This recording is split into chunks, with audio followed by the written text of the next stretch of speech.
So I just got back from Under the Dice Fest, and it was awesome.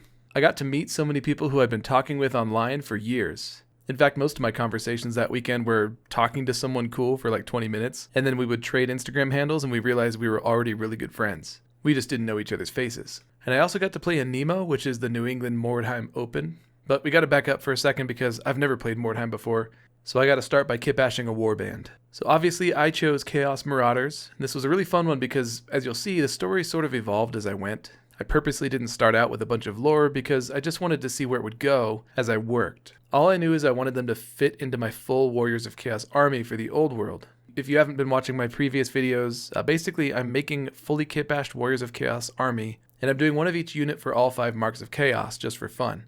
So for my Marauders units, I like to use the Auric Cruel Boys bodies, so that was really my only constraint for this Mordheim project. So here I'm sorting through bits, and I got a little too ambitious at the beginning. I had planned to bring 2 Mordheim Warbands, Marauders and Witch Hunters, as well as a Forbidden Psalm Warband. So I'm sorting through bits and separating them into categories here, but I abandoned that idea pretty quickly and just kind of focused on the Marauders. I started with the leader, and I've seen some pretty cool Chaos Warrior conversions using Radakar the Wolf, so I thought I'd try that out. I tried all kinds of different helmets and weapons on him, but I found that simpler looked better. So I went with this helmet and this sword from the older Warriors of Chaos box. And I felt that gave him a slightly old school touch. Now, he's a Marauder Chieftain, not a full-fledged Warrior of Chaos. So I gave him this round wooden shield from the Putrid Blight King's box, but with the Nurgle icon shaved off. And I felt like that made him look more Norscan. Damn, dude. I accidentally made my favorite character I've ever made. For my Seer, who's a wizard unit, I based him around a Horns of Hashut model. I wanted to make a sorcerer with no discernible mark of chaos, so that I could play him any way I want to in the future. I even wanted him to be readable as a Khorne-marked Seer, so he's still pretty buff, he just has this ritualistic looking armor. So I tried a few different helmets.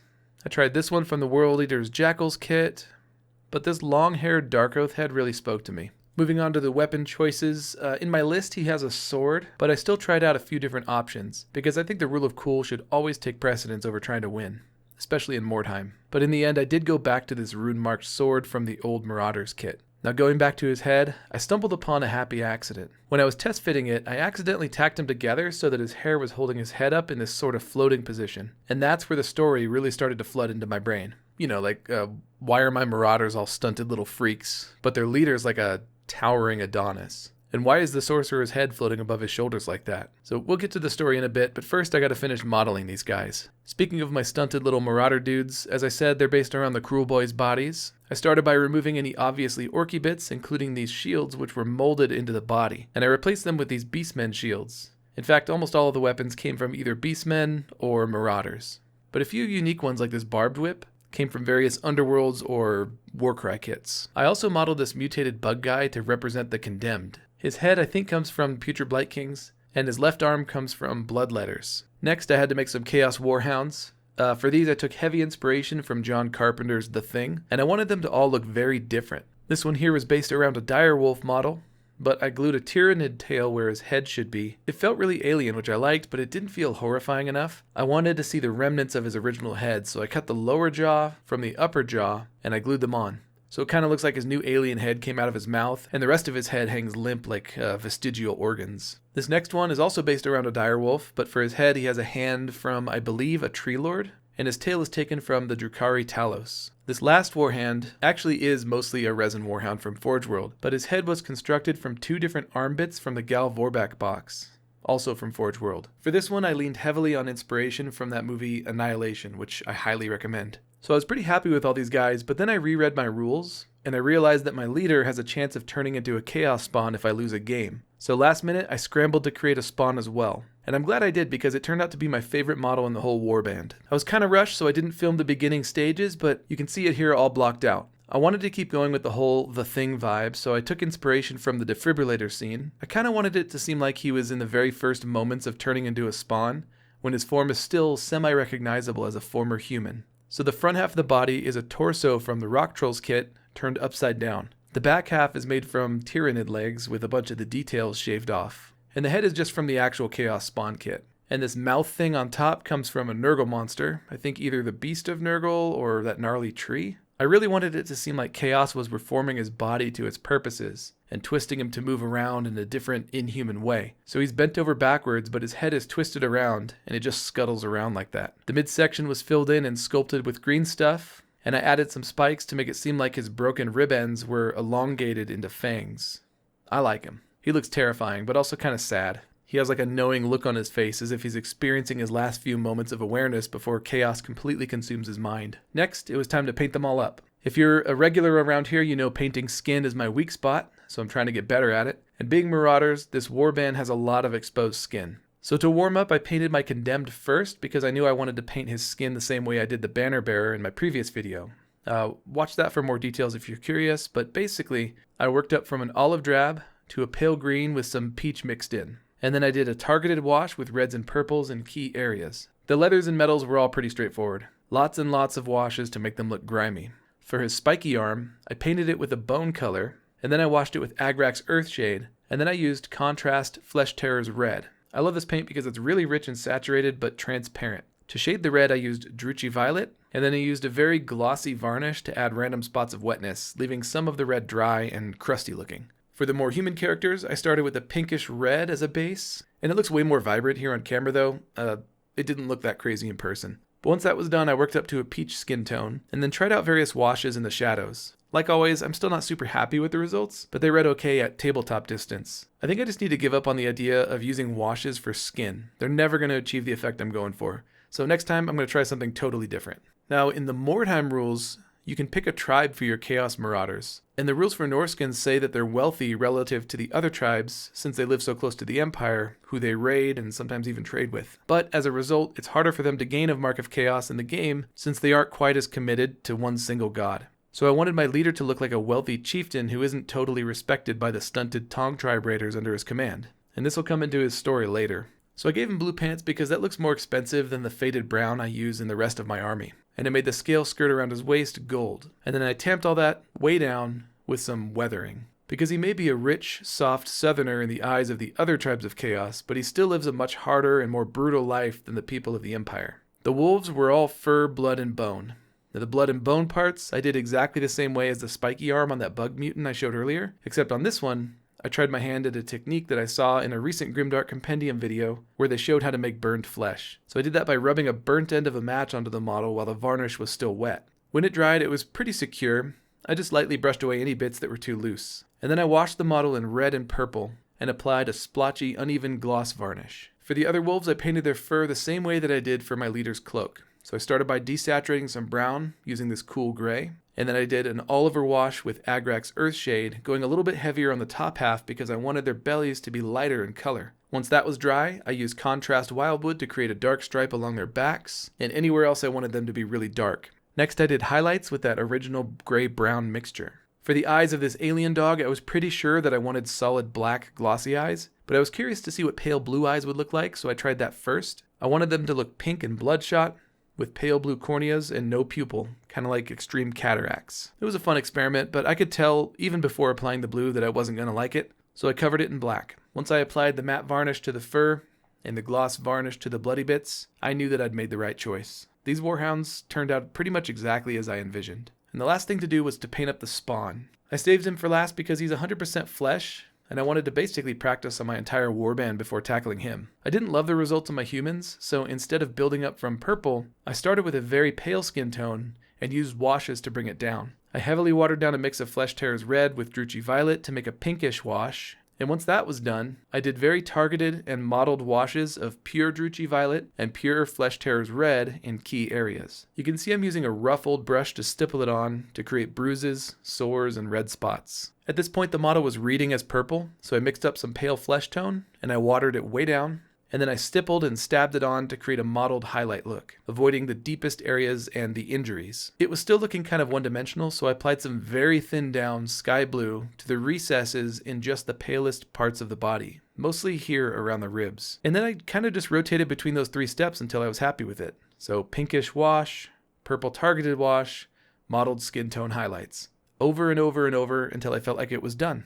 Next I painted up the bone and the bloody parts the same way I did on all the other models, and then I applied a gloss varnish, and with that, the entire warband was done. I do want to put a design on my leader's shield, but I wanted to wait until after NEMO because he could potentially earn a Mark of Chaos during the event. And that brings me to the story of my warband. So my leader is named Halgrim Skullhammer. He's a Norscan chieftain who left his tribe to go north into the Chaos Wastes to join my full Warriors of Chaos army under the command of my Chaos Lord on Dragon, Valkati. But they turn him away because they view him as a southern weakling since he's Norscan. Before that confrontation could lead to violence, the sorcerer in my warband, the guy with the floating head, announces himself as Valkati's herald. And he says if Halgrim wants to join the army, he has to help him find an artifact in the south which is needed for Valkati's war effort. And he says that Halgrim would make a good guide because he's Norscan, he has knowledge of the Empire. So the sorcerer gives him command of a small warband of Tong Marauders, and goes along with them to observe and judge Halgrim's worthiness. In their quest for the artifact, they eventually find their way to the city of Mordheim. And what happens next in Halgrim's story depends on how well he does at NEMO. Will he be inducted into the ranks of the Chaos Warriors? Will he be given command of a unit of Marauders? Will he gain a Mark of Chaos and become a champion? Will he just die? Will he fail in his mission and be turned into a Chaos spawn by the gods? We'll find out shortly. But to prepare for NEMO, I had to learn how to play Mordheim. Surprise. Face reveal. From this point forward, I kind of forgot to record a lot because I was having too much fun at NEMO. So we're going to do this kind of vlog style while I work on some more Marauders.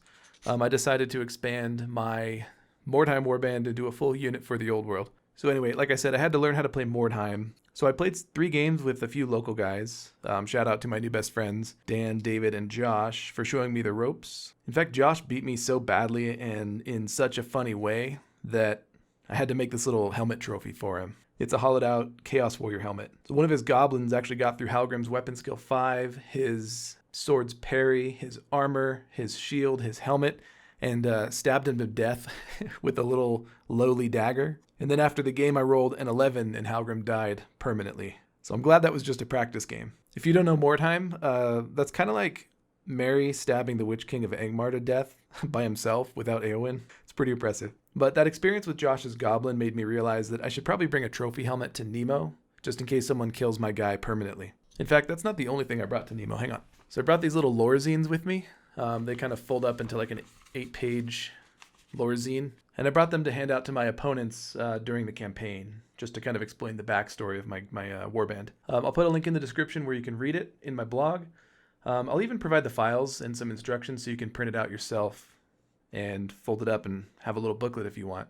All free, of course. But anyway, now it was time to go off to Under the Dice Fest. Like I said, I didn't really get a lot of footage at the event because I was having too much fun. So here's a quick little 30-second montage I made of my favorite clips.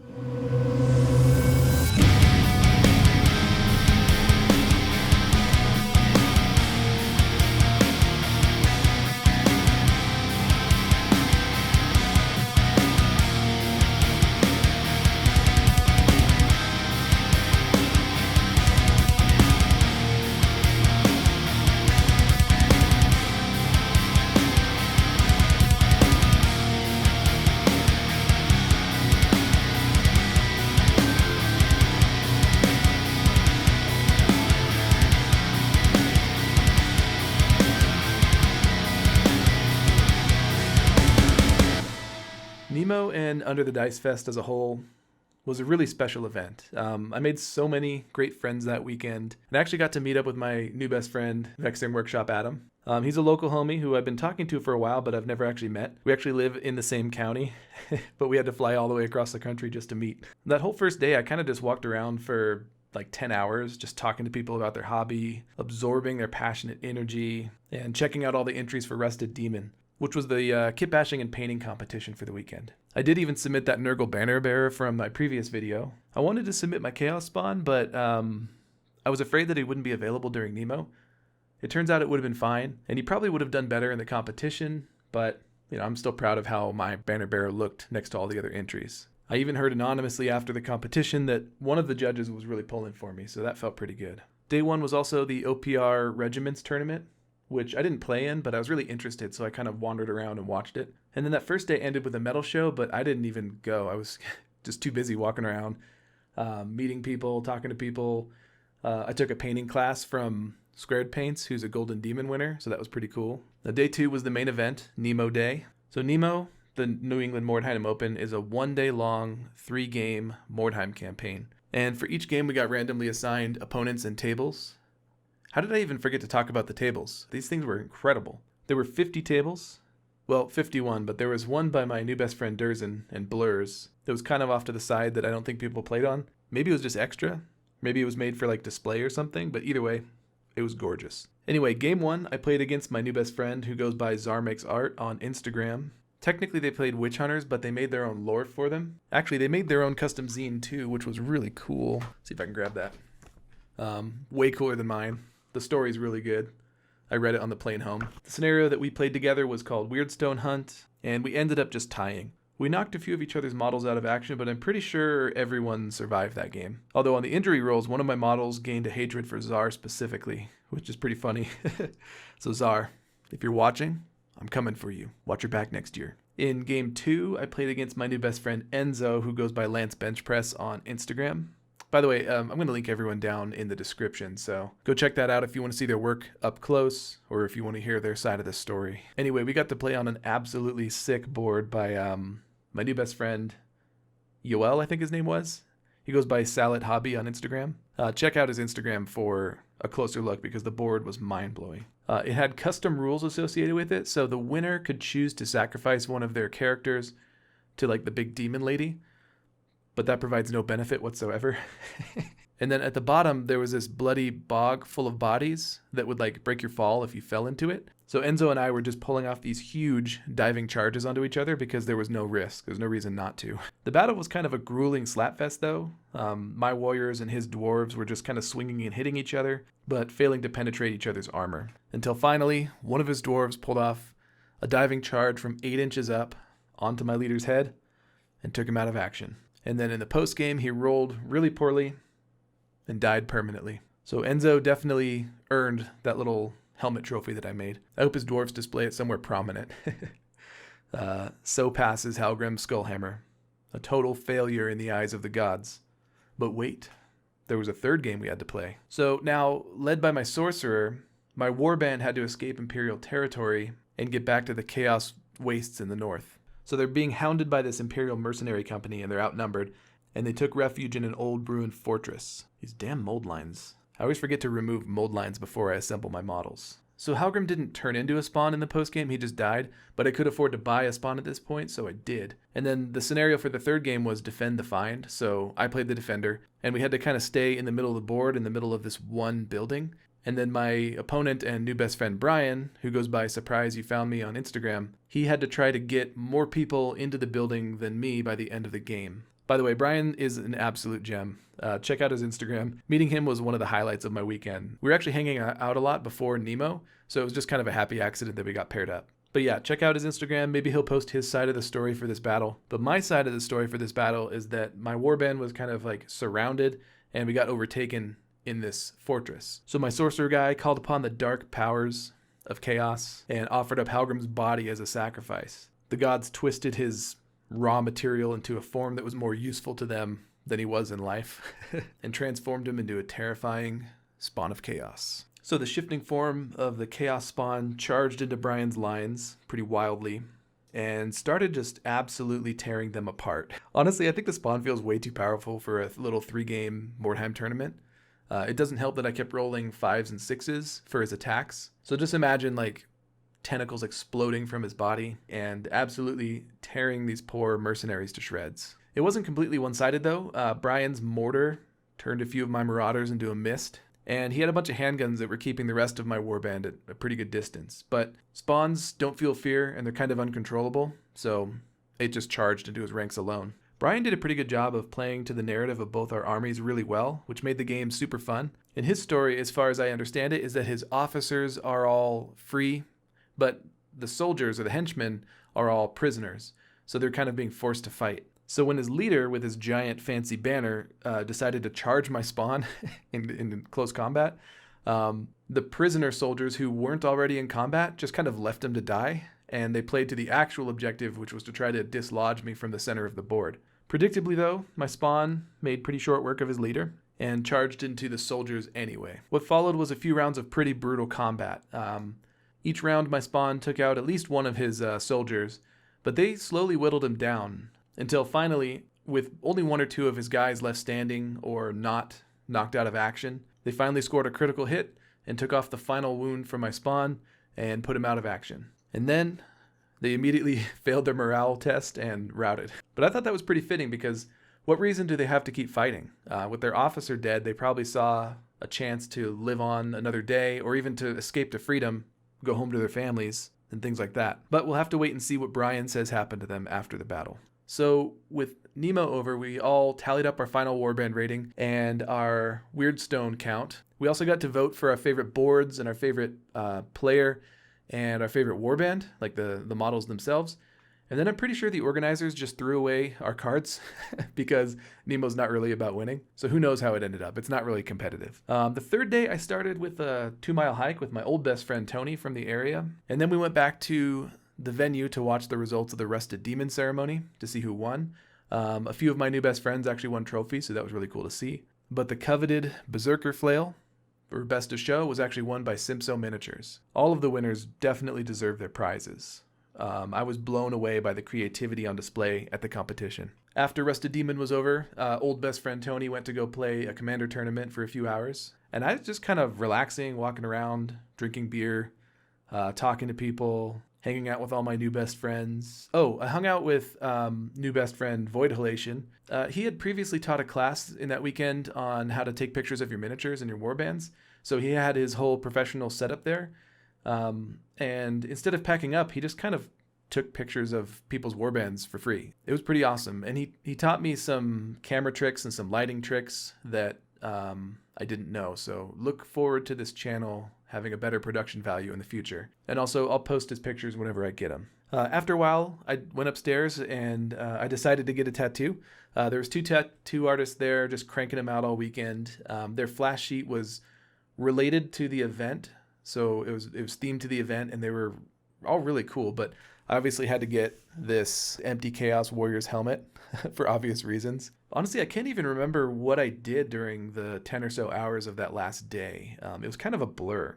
We all exchanged stories, hobby tips, checked out each other's warbands. Oh, one thing that was pretty big this year is everyone brought their own merch. So I just ended up with a ton of stickers. I brought a bunch of stickers for people. There was also this turf war that was going on between the people who stayed at Motel 6 and the Red Roof Inn, which were right across the street from each other. So my new best friend, Shankly Has a Brush, made these awesome t-shirts, which I'll put up on the screen somewhere. And that prompted the Motel 666ers to make their own t-shirts. So that was pretty fun. I stayed at an Airbnb, so I made these stickers. But honestly, it was the shittiest Airbnb I've ever stayed in. It was disgusting. Like there was centipedes in the bed. So the smugness of my stickers aren't really earned at all. I just realized I've been leaning back, which puts me out of focus, so sorry about that. Trying to get comfy. At the end of the night, on the last day, I squeezed in one last battle with new best friend, Mort Colas Miniatures. He was also a really rad dude. We hung out all weekend. We went to dinner after the whole event was over and just kind of talked art and life. It was pretty cool. But during my game with him, I actually don't remember who won. I think I routed. I'm pretty sure I routed. But it was on this really cool board that had like an underground tunnel section that you could get into and then like this treasure-filled attic. It was very vertical. It was really cool. But like most games of Mordheim, it just turned into a traffic jam, like a meat grinder on a stairway. That's what most Mordheim games are whenever I play them anyway. I think it's because I have no shooting in my warband. I need some shooting. But anyway, I'm pretty sure my leader was just overwhelmed by a tide of rats on a stairway. So yeah, that's it. It's not even really 10% of what I got up to at Under the Dice Fest, but like I said, the weekend was kind of a blur, and this video is already long enough. There were so many people that I met and spent hours upon hours talking to, but I don't want to just start listing them because I'm afraid I'll just forget one. So just know that if we met and we spent at least a minute talking to each other, then you were a highlight of my weekend. Every single person, without exception, was awesome who I met that weekend. There were 0 negative experiences at Under the Dice Fest, except for my filthy Airbnb, of course. And maybe bending over at the waist for 4 hours at NEMO. I gotta work on my core strength for next year. But even flying home was an absolute pleasure because new best friend Shankly Has a Brush was on the same flight with me. Baltimore Cinnabon Hate Crew represent. I'll see y'all next year. Oh, and I'll put up these extra little Marauders that I made on the screen. Check out my Instagram if you want to see more work. And I hate doing the social media thing. If you like my video, just do all the things that show me you like it. All right. Bye. Cut.